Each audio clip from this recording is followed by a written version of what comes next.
जे हाथ जोड़े गोरानो मेरी वंदना।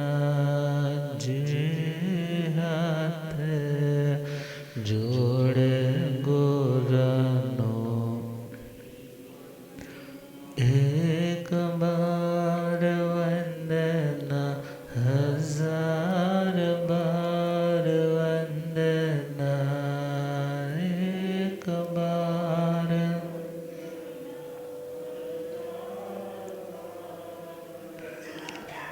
लाख बार वंदना करोड़ बार वंदना।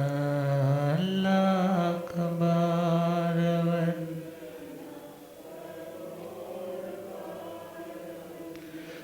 जे हाथ जोड़े गोरानो मेरी वंदना। जे हाथ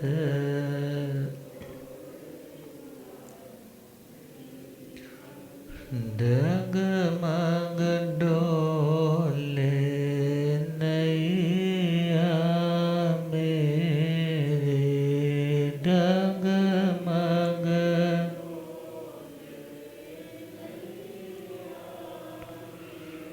मुझको है सतगुरु तेरे। मुझको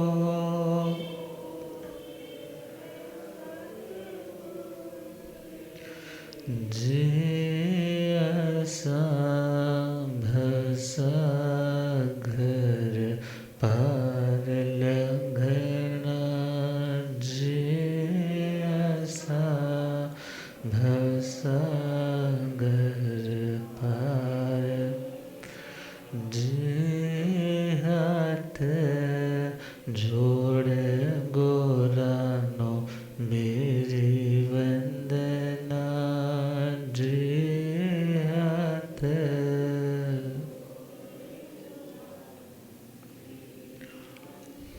अनंत अनंत शांति के निकेतन शासनपति श्रमण भगवान महावीर स्वामी के पावन चरणा रविंदों में हार्दिक भावना वंदन नमन। मेरे अंधेरे जीवन को रोशनी प्रदान करने वाले परम उपकारी आगम ज्ञान के भंडार आगम ज्ञाता आगम पुरुष जन शास्त्र रतन हिमाचल केसरी उपाध्याय भगवंत श्रद्धे गुरुदेव श्री जितेंद्र मुनि जी महाराज साहब के पावन चरण कमलों में हार्दिक भावना वंदन नमन। पाठ पर विराजमान तपस्वी रतन श्री प्रभु मुनि जी महाराज साहब के चरणों में वंदन। धर्म सभा में उपस्थित धर्मानुरागियों, सुशीलवती माताओं एवं बहनों, असीम पुण्योदय से भाग्योदय से आप सबको संतों का समागम और वीतरागवाणी श्रवण करने का सुअवसर प्राप्त हो रहा है। श्रवण कर रहे हैं जिंदगी का ध्रुव अटल सत्य, मृत्यु का साक्षात्कार। और परमात्मा समझा रहे हैं कि हे आत्मा, जीवन क्षण भंगुर है। इस जीवन को समाप्त होते क्षण मात्र भी नहीं लगेगा। छोटा सा बहाना बनेगा और आयुष्य की समाप्ति पे इस आत्मा को अगले भव के लिए गमन करना पड़ेगा। तो समझदार व्यक्ति तो वह है जो अगली लोकेशन तक पहुंचने से पूर्व आगे काम आने वाले पदार्थों का संग्रह कर लेता है। जो आगे काम आए ऐसी पूंजी को एकत्रित कर लेता है, और जो आगे काम ही न आ पाए और वो पदार्थ जो यहीं पर ही छूट जाए, ऐसे पदार्थों के लिए समय बर्बाद करना, मन को अशांत रखना, वास्तविक रूप में देखे तो अज्ञानता है। तो भगवान फरमा रहे हैं, असंख्यं जीवेयमापमायये, असंख्यं जीवेयमापम्,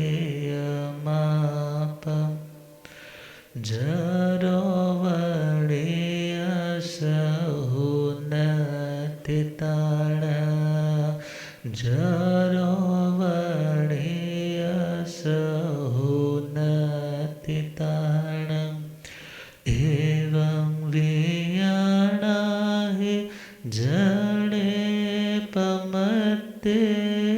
किन्नो वेंसा अजया गहिन्ते, असंख्यं जीवेयमापमायये। हे आत्मा, यह जीवन असंस्कृत है। आयुष्य कर्म एक बार समाप्त हो गया तो इसको बढ़ाने वाला दुनिया में कोई नहीं। इसलिए भगवान कह रहे हैं, धर्म के मार्ग पे आने में ज़रा भी देरी मत करो, लापरवाही मत करो। और वो लापरवाही जिंदगी में 5 कारणों से आती है। पहला मद्य, दूसरा विषय, तीसरा कषाय, चौथा विकथा और 5वां निद्रा। ये 5 बेहोशी के इंजेक्शन से जो व्यक्ति खुद स्वयं को लगाता है और बेभान होकर के अपना अहित करता चला जाता है। तो हम कषायों के बारे में सुन रहे थे, क्रोध, मान, माया और लोभ। क्रोध करना भी बेहोशी में जाना है, और किसी वस्तु का, और उस वस्तु का जो आज तक किसी की हुई ही नहीं, उस वस्तु का घमंड करना भी मदहोशी है, बेहोशी है। और तीसरा माया अर्थात कपट करना भी आत्मा को भीतर से भयभीत रखता है। तो परमात्मा कहते हैं, निर्भय होना चाहते हो, गलती है, स्वीकार कर लो, और स्वीकार करने के बाद पुनरावृत्ति से खुद को रोकने का अभ्यास करो। और चौथा पॉइंट है लोभ करना। लोभ करना भी तो पागलपन है। दूसरों की वस्तुओं को, दूसरों की प्रॉस्पेरिटी को देख करके खुद को हीन समझते रहना, और उन वस्तुओं को पाने के लिए लपकना, उनको देख करके अंदर ही अंदर यह महसूस करना ये मेरे पास होनी चाहिए, उदास हो जाना। तो यह आत्मा की बेहोशी की अवस्था है, जो मैटेरियलिस्टिक पदार्थों को देख करके आत्मा लोभायमान हो जाता है। और आगे बढ़े विकथा। आत्मा अपने आत्म स्वरूप से दूर कब होती है? जब व्यर्थ की कथाओं में, व्यर्थ की बातों में अपना समय गुजार देती है। अब व्यर्थ की कथा मीन्स जो मोक्ष के मार्ग से विपरीत कथा है, ऐसी कथा वार्ता जिसका आत्मा की मुक्ति से कोई लेना देना नहीं, जिसका आत्मा को स्ट्रेस से, डिप्रेशन से, उसके पूर्व जनित संस्कारों से उसे मुक्त करवाने में ज़रा कोई सहयोग नहीं मिलता, ऐसी बातों का नाम है विकथा। क्या नाम है? विकथा। व्यर्थ की कथा, मोक्ष के मार्ग से विपरीत कथा। तो उसमें 4 बातें कही, स्त्री कथा, भक्त कथा, देश कथा और राज कथा। आदमी है, यदि स्त्रियों की बातें कर रहे हैं तो उससे होगा क्या? उनके संस्कार और मलिन होते चले जाएंगे, भावनाएं और अशुद्ध होती चली जाएंगी। स्त्री है तो पुरुषों की कथा उनके लिए वी कथा है। और दूसरा पॉइंट, भक्त कथा, भोजन पानी की कथा। खाना ज़रूरी हो सकता है, मगर इतना ध्यान रखना, we are not only human beings but more than that we are spiritual beings. हम सिर्फ इंसान है इतना ही नहीं है, बल्कि हम क्या है, एक आध्यात्मिक जीव है। एक ह्यूमन बॉडी के लिए उसका पोषण करना है तो भोजन पानी की आवश्यकता रिक्वायर्ड है। मगर यदि हम आत्मा की दृष्टि से देखें तो आत्मा का शुद्ध जो अवस्था है, उस शुद्ध अवस्था में आत्मा को किसी भी वस्तु की चाह, किसी वस्तु की राह, किसी वस्तु की आवश्यकता नहीं रहती। अर्थात वो अवस्था जहाँ ना भूख है, ना प्यास है, ना ही किसी की भी आवश्यकता है, क्योंकि परमात्मा को भी किसी वस्तु की चाह नहीं, परमात्मा को कोई भूख नहीं, परमात्मा को कोई प्यास नहीं। आत्मा के भीतर भी तो परमात्मा तत्व है। तो उस परमात्मा तत्व को जागृत करने के लिए इस आत्मा को परमात्मा भावों का अभ्यास करना होगा। कौन से भावों का? ये एकाशना, उपवास आदि तपस्याएं क्यों की जाती है? उस परमात्मा भाव को और पुष्ट करने के लिए कि हे आत्मा, सिर्फ संसार में इस प्रकार खाते पीते रहना ये तो पशु भी करते हैं, मगर उन चीज़ों से भी हट करके आत्मा के लिए भी समय निकाल करके चिंतन कर पाना, अपने आत्मा के समीप वास कर पाना, उसका नाम ही तो उपवास है। उसका नाम क्या है? उपवास। तो परमात्मा कह रहे हैं भोजन पानी की कथा करने से होगा क्या? खुद से पूछो, खाने पीने के बारे में सोचते बातें करते कितना वक्त निकल जाता है, मगर उससे निकलता क्या है? उससे सार क्या निकला? खुद से पूछो, आज तक हमने कितनी चपातियाँ खा ली हैं? इकट्ठा करने लगे ना, एक बड़ा सा लंगर हॉल भर जाएगा। आज तक कितनी सब्जियां खा चुके हैं? जब इतना कुछ खाने के बावजूद भी, पीने के बावजूद भी तृप्ति नहीं हुई है, तो ध्यान देना आगे भी तृप्ति होने वाली नहीं। तो परमात्मा का कहना है भोजन शरीर की आवश्यकता है, मगर उस शरीर की आवश्यकता को तुम क्या ना बनाओ, आवश्यकता को तुम ग्रीड में कन्वर्ट मत करो, उसके लिए पागल मत बनो, और उसमें समय बर्बाद करके जो आध्यात्मिक चिंतन में, परोपकार में समय जा सकता था, उस समय को व्यर्थ में जाया मत करो। और आगे बढ़े, स्त्री कथा, भक्त कथा, देश कथा। उस देश में ऐसा हुआ, उस देश में ऐसा हुआ, वहाँ पर तो इतनी देर से युद्ध चल रहा है। अब विचार करो, ग्लोबलाइजेशन हो गई, हमें दुनिया अब बहुत छोटी दिखाई देने लग पड़ी, हमें बहुत सारी सूचनाएं पल भर में मिल जाती है, मगर इसका एक ड्रॉबैक देखे, डिसएडवांटेज देखे, इसका नुकसान तो देखे कि सबकॉन्शियस माइंड में हमारे वही लड़ाई झगड़े की वही न्यूज़ जब जा रही है, तो धीरे धीरे हम भी वायलेंट होने के संस्कार अर्जित कर रहे हैं। हम भी कौन से संस्कार अर्जित कर रहे हैं? गुस्से के, फ्रस्ट्रेशन के, लड़ने के, झगड़ने के। अब किसी देश में ये पहना जाता है, ये खाया जाता है, वहाँ देश में ये चलता है, ये कल्चर है। चलो थोड़ी बहुत एक जनरल नॉलेज होना बुरी बात नहीं है, मगर उसी में ही लगे रहना, उसी में अपना समय बर्बाद करते रहना, परमात्मा तो कहते हैं ये भी एक बेहोशी है। ये भी क्या है? बेहोशी। देश कथा। फिर है राज कथा, उनके राज्य में ऐसा होता था, उनके राज्य में ऐसा होता है। अब उन व्यवस्थाओं में या तो हो आप उस प्लेटफॉर्म पे हो, या तो हो आप कुछ कर सकते हो, मगर आप में से कितने लोग हैं जो कोई किसी मोदी जी को बोलने लग जाएगा, कोई केजरीवाल को बोलने लग जाएगा, कोई किसी के लिए कितना कुछ बोलने लग जाता, अपनी पार्टी के लिए तो जी जान बलिदान करने के लिए तैयार हो जाते। मगर विचार करो, आप कर क्या रहे हो? समय की बर्बादी। संस्कारों को आप निर्मल होने के स्थान पे उन्हें और इम्प्योर कर रहे हो। या तो हो आप कुछ कर रहे हो और आपने कुछ भाग लेना हो, फिर तो आपका इंटरेस्ट एक लेवल पे समझ में आता है।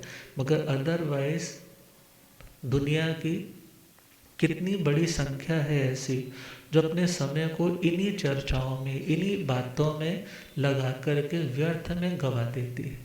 तो परमात्मा का सुंदर सा सुझाव, अपने समय को पहचानो, बेहोशी के इंजेक्शंस दे करके खुद की जिंदगी को खराब मत करो, बल्कि जहाँ आत्म का, अध्यात्म का कुछ काम हो सके उस कार्य में अपने समय को इन्वेस्ट करो।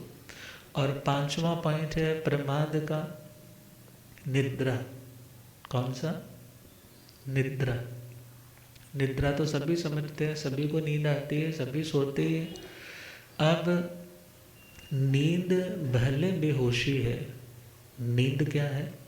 बेहोशी है ना। जैसे बेहोश व्यक्ति को नहीं पता होता, नींद में कोई आपसे पूछे कोई काम तो आप आवाज़ें भी दे रहा है मगर नहीं पता। जब तक आप कॉन्शियस लेवल पर नहीं आते तब तक यू कांट आंसर।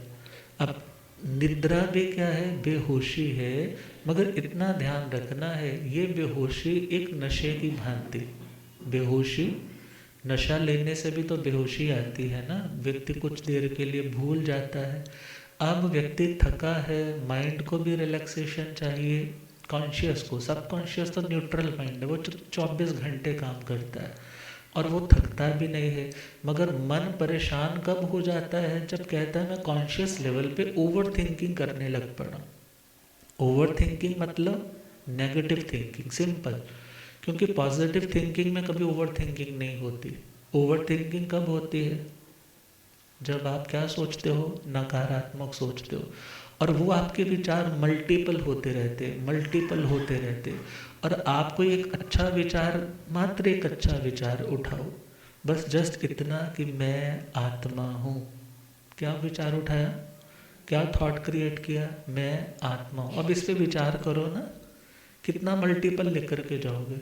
कुछ टाइम के बाद ही आप स्टॉप हो जाओगे। और यदि आप ये विचार उठाओगे, मैं उदास हूँ, क्या थॉट क्रिएट किया? मैं उदास हूँ। अब आपको उदासी के हज़ारों कारण दिख जाएंगे। उन्होंने मेरे साथ ऐसा किया था, आज मेरी रिस्पेक्ट नहीं की, आज मेरे को पानी का ग्लास तक नहीं पूछा, आज मैं कपड़े अच्छे पहने थे, उन्होंने बोला ही नहीं कि तुम बहुत सुंदर लग रहे हो। अब उदास होना है तो उसके लिए हमने थॉट प्रोसेस चला लिया। अब ओवर थिंकिंग में ऐसा ही होता है, मैं जो काम करता हूँ मेरे को सफलता नहीं मिलती, फिर जिंदगी भर के वो सारे काम धीरे धीरे याद आएंगे जहाँ पर असफल रहे थे। मीन्स जो मल्टीपल थिंकिंग है वो ओवर थिंकिंग है। और जहाँ पे थिंकिंग प्रोसेस धीरे धीरे धीरे धीरे तुम्हें शून्य तक पहुँचा दे, दिस इज पॉजिटिव थिंकिंग। उसका नाम क्या है? पॉजिटिव। क्योंकि पॉजिटिव से हमें प्योर में कन्वर्ट होना है। पॉजिटिव से हमें किस में कन्वर्ट होना है? प्योर में। तो पॉजिटिव सोचना मतलब शुभ, शुभ मतलब भले का कुछ सोचना। मगर प्योर थिंकिंग का मतलब है बिल्कुल न्यूट्रल होकर के हर तरह की परिस्थिति को जांचना, देखना मात्र, और देखते हुए छोड़ देना। उसके साथ बहना नहीं, उसके साथ रहना नहीं, उसके साथ चिपकना नहीं। मीन्स आया लेट इट गो, आया लेट इट गो। वो स्थिति जब आ जाए, जब आप किसी को आंकते नहीं हो, जजमेंटल नहीं बनते हो, जस्ट जानते हो, देखते हो और जाने देते हो, उस समय आपका मन स्थिर होने लग जाता है। अब उस स्थिरता तक पहुंचने के लिए परमात्मा तो कह रहे हैं कि तुम्हें निद्रा पे भी विजय पानी होगी। किस पे विजय? निद्रा पे भी विजय पानी होगी। मगर कुछ समय की ये बेहोशी ज़रूरी है। शरीर थका है, उसको रिलैक्स होने के लिए फिजिकल बॉडी के ऑर्गन से उनको भी रेस्ट चाहिए। भले वो वर्किंग तो करते रहेंगे, माइंड है कॉन्शियस लेवल का, उसको भी कुछ देर के लिए रिलैक्स चाहिए, मगर कुछ देर ही वो कॉन्शियस लेवल पे भी कुछ रेस्ट भी आता है, क्योंकि आजकल तो वो स्मार्ट स्मार्ट वॉचेस आ चुकी है ना, जो बता देती हैं आपको कितनी साउंड स्लीप आई है। किसी को 1.5 घंटे होती है, किसी को 2 घंटे होती है, अदरवाइज माइंड क्या रहा, माइंड क्या रहा, वो तो घूमता ही रहा।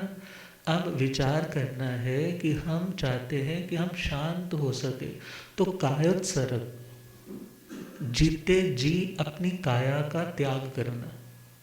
लोग तो क्या करते हैं, मरने के बाद अंग डोनेट करते हैं, बॉडी डोनेट करते हैं, मगर यहाँ डोनेट नहीं करना, मगर लिविंग इन द बॉडी, शरीर में रहते हुए शरीर के प्रति आसक्ति का त्याग कर देना, ये एहसास करना कि शरीर अलग है और आत्मा अलग है। अपनी काया का उत्सर्ग कर देना, त्याग कर देना, उसका नाम है कायोत्सर्ग। इसे हम योग निद्रा में भी कन्वर्ट करके समझ सकते हैं सिंपल वे में। तो उससे भी आपकी घंटों भर की थकान कुछ ही पलों में, कुछ ही मिनटों में भी दूर हो सकती। तो परमात्मा का कहना है जो निद्रालु होगा वो व्यक्ति भी प्रमाद को बढ़ाता चला जाएगा। तभी तो बोलते हैं कि समय पर सो जाओ और सुबह ब्रह्म मुहूर्त में उठ जाओ कि तुम अपनी आत्मा के लिए चिंतन कर सको। मगर जिन लोगों का सोना भी लेट है और जागना भी लेट है, और फिर ऐसे लोगों का फिजिकल सिस्टम भी प्रॉपर ठीक वर्किंग नहीं करता, मेंटल सिस्टम भी प्रॉपर ठीक वर्क नहीं करता, क्योंकि जो केमिकल सीक्रेशंस उस टाइम पे हो रहा है नेचुरली, वो उसे प्रॉपर मिल नहीं पाता, तो उसकी वो स्पिरिचुअल ग्रोथ, मेंटल ग्रोथ, उसका पीस ऑफ माइंड वैसा मेंटेन नहीं रह पाता। तो पुराने टाइम के शरीरों की व्यवस्था ऐसी थी कि वो मात्र 1 पहर सोते थे। कितनी देर? दिन में 4 पहर होते हैं। कितने पहर? मतलब डिविजन्स कर दिए ना 4। तो पहला पहर रात का आया तो स्वाध्याय, जो कुछ याद किया उसको रिवाइज करते थे, उसके ऊपर चिंतन करते थे। सेकंड वाला पहर आया तो उसमें फिर मेडिटेट करते थे, गहरे उतर जाते थे। तीसरा पहर आया तो फिर विश्राम में चले जाते थे। चौथा पहर आया फिर उठ करके स्वाध्याय करते थे। ये कभी पैटर्न था एक साधु की लाइफ का। मगर जब भोजन में वो चीज़ें नहीं रही, क्वालिटी नहीं रही, तो धीरे धीरे रेस्ट और ज़्यादा ज़रूरत पड़ने लग पड़ी। पहले तो भोजन भी एक ही टाइम लिया जाता था, भोजन भी कितने टाइम, मगर आज उन पुद्गलों में, पदार्थों में उतना देखा जाए तो रस नहीं, वैसी उनके अंदर गुणवत्ता नहीं, जिसके कारण आज 5 बार भी खाओ तो क्या होता है, चलो थोड़ा सा फिर खा लो, थोड़ा सा फिर खा लो। मगर ये चीज़ें अभ्यास क्यों करवाई जाती हैं तपस्याओं की, कि तुम आसक्ति से ऊपर उठ करके आत्मा के स्वरूप तक पहुंचने का प्रयास कर सको। तो निद्रा बोलते हैं ना, नींद, भूख और लड़ाई। नींद, भूख और जितना चाहो बढ़ा लो, क्या देर लगती है। 2 बहनें खड़ी थी, औरतें दोनों खड़ी थी। पहली कहने लगी जी नहीं लग रहा है आज। क्या बोली? जी नहीं लग रहा। कहने लगी फिर क्या करें? कहने लगी आ भैन लड़िए। क्या कहने लगी? आ भैन लड़िए। सामने वाली कहने लगी लड़े मेरी जुत्ती, लड़े मेरी जुत्ती। इधर वाली कहने लगी जुत्ती मार खसमा दे सिर। और लड़ाई क्या होगी? शुरू होगी। लड़ाई बढ़ानी हो तो कोई कितनी देर लगती, और भूख बढ़ानी है तो आज 4 रोटी खाते हो, 4:30 खाने लग जाओ, 4:30 के बाद 5 पे आ जाओ। अब भूख बढ़ानी है तो उसको भी ग्रेजुअली आप धीरे धीरे बढ़ा सकते हो, और यदि भूख को घटाना है वो भी ग्रेजुअली तुम धीरे धीरे घटा सकते हो। 4 खाते हो तो 3.5 खाने लग जाओ, 3.5 पर आए फिर 3 पर आ जाओ, क्योंकि धीरे धीरे स्टमक का जो साइज है वो भी एक्सपैंड और कॉन्ट्रैक्ट होने लग जाता है। अब सिंपल सी बात है, नींद, भूख और लड़ाई जितना चाहो बढ़ा लो, मगर कहा कि चलो आपके शरीर की अवस्था के अनुसार जितनी नींद आवश्यक है, यदि तुमने उठ कर के गलत ही काम करने हैं, दूसरों को पीड़ा ही देनी है, दूसरों को तंग ही करना है, दूसरों को चिल्लाना ही है, दूसरों की निंदा चुगली ही करनी है, उससे तो 100 गुना अच्छा है तुम क्या करो, सो जाओ। मगर भगवान कह रहे हैं सोए रहना भी तुम्हें मदहोशी में लेकर के जाएगा। मदहोशी से ऊपर उठना है तो तुम्हें जागृत होना पड़ेगा, जागृति को बढ़ाना पड़ेगा। तो जागृति को जो बढ़ाता है तो भगवान कहते हैं वही परम तत्व को प्राप्त कर पाता है। तो परमात्मा कह रहे हैं जीवन असंस्कृत है, हे आत्मा तुम प्रमाद मत करो। जो तुम यह सोच करके बैठे हो ये धर्म की बातें, मैं अपने क्रोध को कम कर लूंगा जब बुढ़ापा आएगा। कब कम कर लूंगा बोलो? अभी तो अधिकार हाथों में है ना, अभी तो मैं किसी को भी चिल्ला सकता हूँ, किसी को बोल सकता हूँ। अभी तो 4 पैसे कम आए हैं, तो यदि थोड़ा कॉलर ऐसे नहीं करूँगा तो दुनिया को क्या पता चलेगा। अकड़ करके नहीं चलूँगा तो लोग मेरी रिस्पेक्ट ही नहीं करेंगे। मगर ध्यान देना ये सारी बातें सिर्फ जिसको बोलते हैं कागजी बातें हैं, दुनिया की बातें। इससे आत्मा का कुछ बनने वाला नहीं। परमात्मा की सुंदर सी हिदायत है कि हे आत्मा इन बुराइयों को जो तुम्हें मदहोशी में लेकर के जाए, बेहोशी में लेकर के जाए, इन्हें आज पता चल गया ना ये चीज़ मेरे लिए हानिकारक है, तो उसका त्याग तो आज डिटेक्ट हो जाए ना कि पैरों में ना बड़ा दर्द रहने लग पड़ा था और पिंडलियां भी दुखने लग पड़ी थी। डॉक्टर ने बोला एक बार आप डायबिटिक चेक करवा लो। अब पता चला कि एकदम 250 शुगर। तो अब ख्याल क्या आया कि मैंने तो ठीक रहना है तो क्या छोड़ना होगा? मीठा छोड़ना होगा, फ्राइड छोड़ना होगा, क्या करना होगा? वर्कआउट करना होगा, 40-45 मिनट रोज की एटलीस्ट वॉक करनी होगी। तीसरा मेंटल स्ट्रेस क्या करना होगा?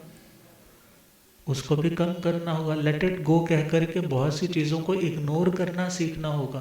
अब जब पता चला कि मैं बीमार हो रहा हूँ, मुझे ठीक रहना है, तो मुझे ये करना है। परमात्मा कह रहे हैं तुम पहले ये रियलाइज़ तो करो कि तुम अभी तक जो जी रहे हो वो बीमारी की अवस्था में जी रहे हो। मगर तुम्हें क्या बनना है? निरोग बनना है। और निरोग बनना है तो इन 5 चीज़ों को छोड़ना होगा। मद्य को, विषय को, कषाय को, विकथा को और निद्रा को। उसका अभ्यास है धीरे धीरे बढ़ाना। और यदि कहें बुढ़ापे में जाकर के होगा तो ध्यान देना, बुढ़ापे में तो जब नींद नहीं आती तो नींद की दवाइयाँ दे करके सुलाए रखेंगे आपको। और आप सोचो कि मैं भजन बंदगी करूं, मगर पहले का अभ्यास क्या रहा है? टोका टोकाई का, हर किसी को कुछ ना कुछ बोलते रहने का। तो बुढ़ापे में जाकर के भी वो आदत जाने वाली, क्योंकि जिस चीज़ का अभ्यास रहेगा वही चलेगा। और यदि दुनिया का ही किया, आत्मा का कुछ सोचा ही नहीं, धर्म का कुछ कभी श्रवण ही नहीं किया, क्योंकि श्रवण से ही तो चिंतन क्रिएट होता है। श्रवण से ही तो हमारा थॉट प्रोसेस कहाँ से चलता है? जैसा हम सुनते हैं, पढ़ते हैं, देखते हैं। अब यदि सुना ही अच्छा नहीं तो चिंतन हमारा अच्छा नहीं चल पाएगा। और जब चिंतन अच्छा नहीं है तो बस दुनिया जहान के लोगों के साथ शिकायतों के चिट्ठे निकाल कर बैठे रहेंगे। मैंने इसको इस टाइम इतने रुपए दिए थे, आज मेरी कोई सेवा नहीं करता। रिश्तेदार आएंगे, उनको सुनाने लग जाएंगे। और परमात्मा कहते हैं बुढ़ापा अपने आप में एक गुलामी है। बुढ़ापा क्या है? अपने आप में गुलामी है। क्यों? क्योंकि वृद्धा अवस्था में धीरे धीरे शरीर जवाब देने लग जाता है। और जब शरीर जवाब देने लग जाता है तो वो व्यक्ति लाचार सा हुआ। जिस घर को इतने अच्छे से बनाया है उस घर में भी उसको बढ़िया वाला रूम नहीं मिलता। फिर क्या होता है? ये वाला तो बच्चों के काम आ जाएगा, फ्रंट में है ना, तो आपको ना पीछे वाला रूम दे देते हैं और आप बस वहीं से आवाज़ दे दिया करो। वो बेचारा चिल्लाता रहता है मगर कोई सुनने वाला। कभी आ जाता है इधर की और अब खांसी रहती है, रेशा रहता है, म्यूकस आता है, अब थूकना है तो कहीं थूक दिया। और फिर क्या बोलते हैं? आपको तो अक्ल ही नहीं है, आपको तो बिल्कुल लिहाज नहीं है, हम तो सफाई करते करते मर जाते हैं और आप थूकते थूकते नहीं थकते हो। अब कितना कुछ चल रहा है। और इवन वो स्थिति आती है कि जब बेड पे ही, मंजे पे ही क्या हो जाता है बेचारा, लिट जाता है और वहीं पर उसको उठने की कोई हिम्मत नहीं है।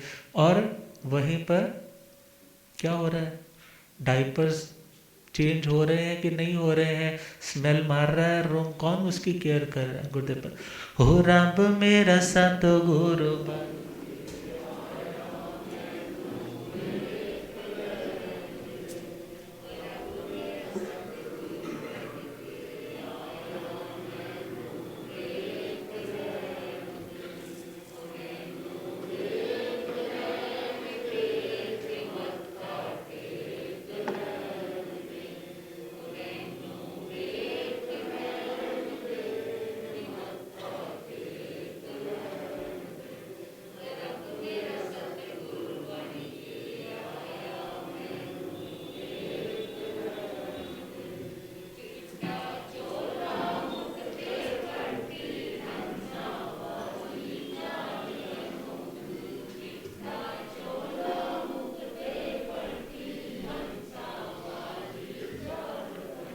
होए थे झुकदाए संसार मैनो, होए थे झुकदाए संसार मैनो, हो रब मेरे सतगुरु बन के, हो मैनू वेख लैण दे के मथा टेक लैण दे, हो मैनू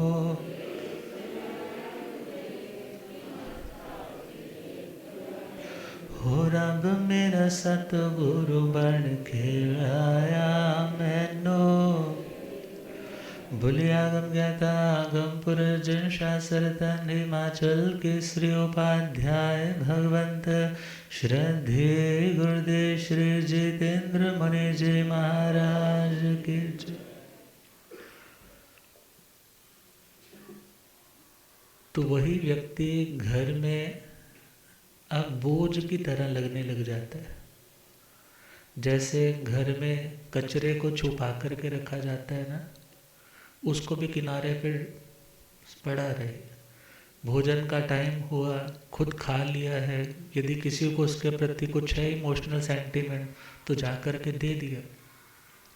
मगर वो व्यक्ति सोचता है कि मैंने समय रहते इनको संस्कार नहीं दिए, मैंने इनको पैसा तो दिया, प्रॉपर्टी तो दी, मगर संस्कार यदि धर्म स्थान पर लेकर के गया होता, वहाँ कुछ अच्छी चीज़ें सुनते और ये कुछ अच्छा सुनते तो आज हमारा भी ख्याल रखते। मगर हमें भी क्या था, ज़्यादा पैसा कमाएंगे, बड़ी सी कोठी होगी, बड़ी सी गाड़ी होगी, फिर हमारा बहुत अच्छा जीवन चलेगा। मगर ये क्या पता था कि वो पैसे में ही डूब जाएंगे और अपने माता पिता की सेवा करना भूल जाएंगे। परमात्मा कह रहे हैं जरो वणीय सहु नत्थी ताणम, जब बुढ़ापा आएगा तो कोई भी रक्षा करने वाला नहीं होगा।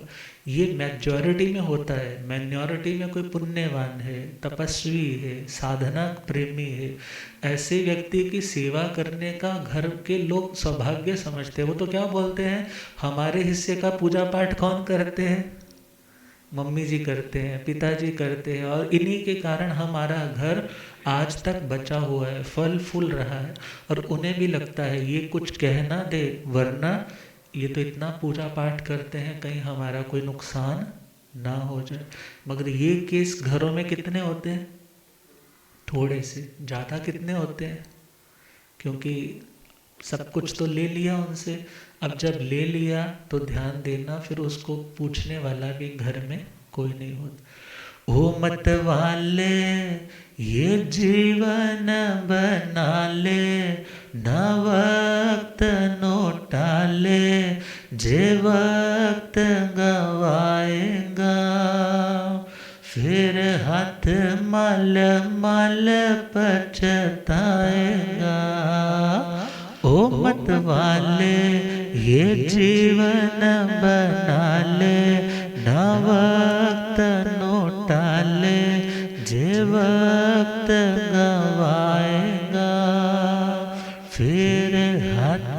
मल मल पच आया बचपन खेल कूद विच दिता सारा वक्त गवा आया बचपन खेल कूद विच दिता सारा वक्त गवा आए जवानी बड़ी मस्तानी लेता अपना आप भुला आए जवानी बड़ी मस्त लेता अपना आप भुला आया बुढ़ापा प्यासे आपा ओए आया बुढ़ापा प्यासे आपा ढोड़ी विच बिठाया आंदे जांदे नो पाया है बुलावे कोई पास न आवे कि हाल सुनाएगा किते कर्मा दा फल तो पाएगा ओ मत वाले ये जीवन बना ले ना वक्त नो टाले जे वक्त गवाएगा फिर हाथ मल मल दौलत तेरा साथ नहीं देना जदों शरीर नो छड़ना दौलत तेरा साथ नहीं देना जदों शरीर नो संग संबंधिया तिया पुत्रा तेनो कार चो कढ़ना संग संबंधिया तिया पुत्रा तेनो कार चो कढ़ना आखिर वेला गया अकेला ओए आखिर वेला गया अकेला नाल किसे ने जाना उथे जाके हिसाब जदो होना तै वेख वेख रोना हाय किस नो सुनाएगा या तेल दे कड़ाहे विच पाएगा ओ मत वाले ये जीवन बना ले ना वक्त नो टाले जे वक्त गवाएगा फिर हाथ मल मल कौड़ी कौड़ी माया जोड़ी जोड़ी लाख करोड़ी कौड़ी कौड़ी माया जोड़ी जोड़ी लाख सतपुरुषां दी गल है सच्ची जिस जोड़ी उस रोड़ी सतपुरुषां दी गल है सच्ची जिस जोड़ी उस पापा बाजो हुए न कट्ठी, माया बिना पाप के तो नहीं ना इकट्ठी होती, कोई होता है बड़े इंसाफियत के साथ कमाता है। पापा बाजो न कट्ठी, माया संग ना जावे, ताकेंदे ने लोग सयाने, हाँ बड़े पुराने, जो कट्ठी कर जाएगा, ओता भोला पाला फिर पछताएगा। ओ मत वाले ये जीवन ना वक्त नो टाले, जे वक्त गवाएगा, फिर हाथ मल मल पछताएगा। ओ मत वाले ये जीवन बना ले, ना वक्त नो टाले, जे वक्त गवाएगा, फिर हाथ मल मल। वरना जिनके लिए इतना किया, एक शमशान के बाहर लिखा हुआ था, मंजिल तो तेरी यही थी, मंजिल तो तेरी यही थी, बस उम्र बीत गई तुझे आते आते। मंजिल तो तेरी यही थी, बस उम्र बीत गई तुझे आते आते। क्या मिला तुझे इस दुनिया से, अपनों ने ही जला दिया तुझे जाते जाते। अब आत्मा को चिंतन करना है कि मैं किसके लिए टाइम लगा रहा हूँ, किसके लिए इतना खप रहा हूँ, जो अपना है उसको क्यों इग्नोर करके बैठा हूँ। तो अब श्रद्धेय गुरुदेव कृपा करें इन्हीं भावों के साथ। ओम शांति।